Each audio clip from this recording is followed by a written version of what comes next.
ပြီးခဲ့တဲ့ဩဂုတ်လလောက်မှာမိုးသေးထန်စွာရွာသွန်းလာကြောင်းဖေခုံမြို့နယ်အနောက်ကရန်ဒေသကပြီးကင်းနဲ့လွယ်ရင်ကျေးရွာတွေမှာချောင်းရည်မြစ်တက်လာခဲ့ပြီးလက်ရှိအချိန်ထိ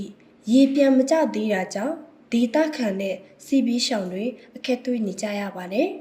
။အဆိုပါရေမြစ်တက်လာမှုကြောင့်ဒေသခံတွေအပါအဝင်စီးပြီးရှောင်တချို့ရေဘေးလူရာပြောင်းရွှေ့နေရပြီးစိုက်ခင်းတချို့လည်းနှိမ့်မြုပ်ပျက်စီးသွားခဲ့ရတယ်လို့ဆိုပါတယ်။ဖေခိုအရှိဖက်ကံဖေကစီဘေးရှောင်လာတဲ့စက်မှုလူစည်းရနေထိုင်တဲ့စီရှောင်နေရမှာ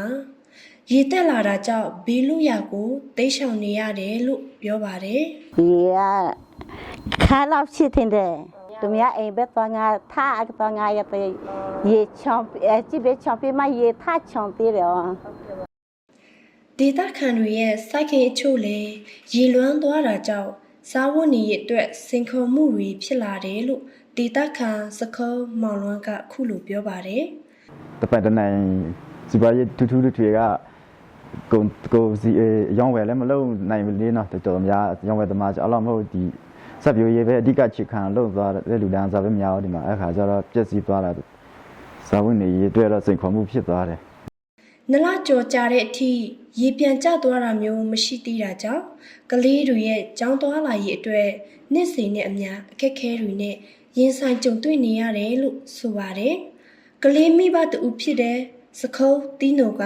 ရေပြန်မကျသေးတာကြောင့်ကလေးတွေရဲ့ကျန်းမာရေးနဲ့ပညာရေးတွေထိခိုက်ရတယ်လို့ပြောပါတယ်။နော်အဆုံးစဉ်ကလေးပိုင်းပေါ့နော်ကလေးဆိုတာဒီပညာရေးပိုင်းပေါ့နော်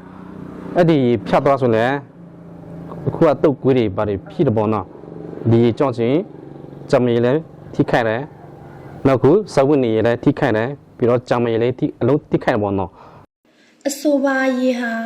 မိုးတဲထန်စွာရသုံးတဲ့အတွက်ကြောင့်ဂူထဲကနေပေါက်ထွက်လာတာဖြစ်ပြီးအခုလိုရေကြီးရနဲ့ကြုံနေရတာပါ